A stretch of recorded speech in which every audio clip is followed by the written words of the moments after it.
Log analytics workspace अजोर की बाकी services की तरह ये भी एक काफ़ी इंपॉर्टेंट सर्विस है जिसके बारे में हमें इंफॉर्मेशन लेना बहुत ज़रूरी है।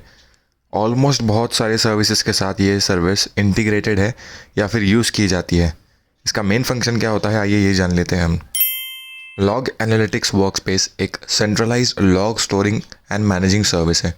इसका बेसिक काम जो है वो लॉग्स को स्टोर करना और बड़े लेवल पे मैनेज करना होता है। ये बल्क में लॉग्स को स्टोर करता है अपने वर्कस्पेस के अंदर। आप मल्टीपल वर्कस्पेस बना सकते हो लॉग एनालिटिक्स वर्कस्पेस ये सर्विस के अंदर। कई डिफरेंट टाइप्स के लॉग्स भी इसके अंदर सेव हो सकते हैं। जब आप लॉग एनालिटिक्स वर्कस्पेस बनाते हो तो इसके लिए कोई कॉस्ट रिक्वायर्ड नहीं होती है। जैसे कि हम अगर कोई वर्चुअल मशीन वगैरह बना रहे हैं तो उसके लिए कॉस्ट फिक्स्ड होती है कि जो भी आप कोर्स सेलेक्ट करोगे वर्चुअल मशीन के सीपीयू का, उसमें आपको कॉस्ट लगेगी उतनी। बट आप अगर कोई वर्कस्पेस बना के रख रहे हो और उसको यूज़ नहीं कर रहे हो तो आपको कोई कॉस्ट नहीं लगेगी। कॉस्टिंग आपको तब लगती है जब आप उसके अंदर कोई लॉग्स का डेटा इंजेस्ट करते हो या फिर डालते हो। जो डेटा इंजेस्ट होता है वर्कस्पेस के अंदर वो टेबल फॉर्मेट में होता है, मतलब मल्टीपल कॉलम्स होते हैं। एक टैबुलर फॉर्मेट में उसका डेटा ऑर्गेनाइज होता है और स्टोर होता है। और हर टेबल का एक यूनिक सेट ऑफ कॉलम्स होते हैं, जैसे कि नेम, नंबर, ईमेल एड्रेस, ऐसे टाइप के कॉलम्स उसमें बनते हैं टैबुलर फॉर्मेट में और डेटा उस तरीके से स्टोर होता है। जब आप डेटा भी फेच करते हो तो आपको सेम टैबुलर फॉर्मेट में ही डेटा मिलेगा। अगर आपको कोई भी डेटा फेच करना है, जैसे कि आपने कोई लॉग्स उसके अंदर सेव करके रखे हैं जो टैबुलर फॉर्मेट में सेव हुए हैं, और अगर आपको उसको सर्च करना है या चेक करना है कि हमें सो एंड सो सर्विस का लॉग चेक करना है, तो उसके लिए एक स्पेशल लैंग्वेज यूज़ होती है जिसको क्विस्टियो क्वेरी लैंग्वेज कहा जाता है। KQL शॉर्ट फॉर्म है उसका।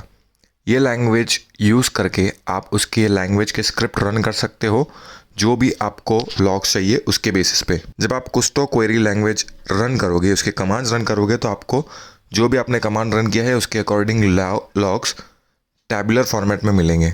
जैसे कि मैंने पहले बताया कि ये वर्कस्पेस या फिर ये सर्विस कई सारे अजोर के दूसरे सर्विसेज के साथ इंटीग्रेटेड है, जैसे कि अजोर मॉनिटर, अजोर सेंटिनल, एक्टिव डायरेक्टरी, ऐसे बहुत सारे सर्विसेज है जिसके अंदर लॉग एनालिटिक्स वर्कस्पेस ये सर्विस इंटीग्रेट होकर यूज़ होती है और लॉग सेविंग का काम करती है। लॉग एनालिटिक्स का सबसे बड़ा बेनिफिट एक ये है कि इसके अंदर कोई रीजन स्पेसिफिक सिलेक्शन का बैरियर नहीं है। एग्जाम्पल के तौर पे अगर मैं एक वर्चुअल मशीन बनाता हूँ और सेम मुझे वो वर्चुअल मशीन के लिए अगर एक वर्चुअल नेटवर्क बनाना है, तो मुझे वर्चुअल नेटवर्क और वर्चुअल मशीन दोनों भी एक ही रीजन में रखना पड़ेगा। जैसे कि सेंट्रल इंडिया रीजन में अगर मैंने वर्चुअल मशीन बनाई तो मुझे उसका वर्चुअल नेटवर्क भी सेंट्रल इंडिया रीजन में ही बनाना पड़ेगा। बट अगर मैं चाहता हूँ कि मेरी वर्चुअल मशीन के लॉग्स लॉग एनालिटिक्स वर्कस्पेस में सेव हो, मेरी वर्चुअल मशीन है सेंट्रल इंडिया रीजन के अंदर और मुझे लॉग एनालिटिक्स वर्कस्पेस बनाना है ईस्ट एशिया रीजन के अंदर, तो मैं वो काम कर सकता हूँ। और लॉग एनालिटिक्स वर्कस्पेस अगर ईस्ट एशिया रीजन में भी रहा तो भी वो मेरे सेंट्रल इंडिया के वर्चुअल मशीन के लॉग्स कलेक्ट करेगा, सेव करेगा और उसको मैनेज करेगा।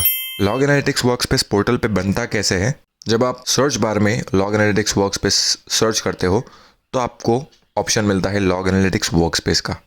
जब आप इसको सिलेक्ट करोगे प्लस क्रिएट पे क्लिक करोगे तो आपको ये सारे ऑप्शंस दिखाई देंगे, जिसमें आपको सब्सक्रिप्शन, रिसोर्स ग्रुप, वर्कस्पेस का नाम, रीजन, ये सारी चीज़ें फिल करनी है और उसका प्राइसिंग टियर सिलेक्ट करना है। और उसके अकॉर्डिंगली जब आप क्रिएट करोगे तो एक वर्कस्पेस बन के रेडी होगा जिसके अंदर आप अपने लॉग्स को इंटीग्रेट कर सकते हो कोई भी सर्विस के साथ जिसका आप लॉग सेव करना चाहते हो।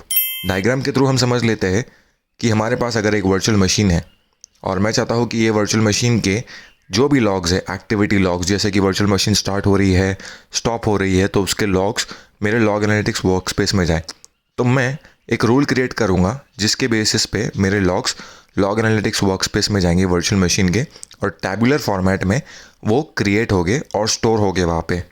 जब मैं कुस्टो क्वेरी लैंग्वेज के थ्रू जब मैं लॉग्स फेच करने की कोशिश करूँगा, निकालने की कोशिश करूँगा, तो मुझे डेट, टाइम, वर्चुअल मशीन का नेम, वर्चुअल मशीन की क्या एक्टिविटी हुई, ये टैबुलर फॉर्मेट में कॉलम्स वाइज मिलेंगे। उम्मीद करता हूँ आपको ये वीडियो अच्छा लगा होगा। अगर आपको वीडियो अच्छा लगे तो वीडियो को लाइक कीजिए, चैनल को सब्सक्राइब कीजिए। Thank you very much.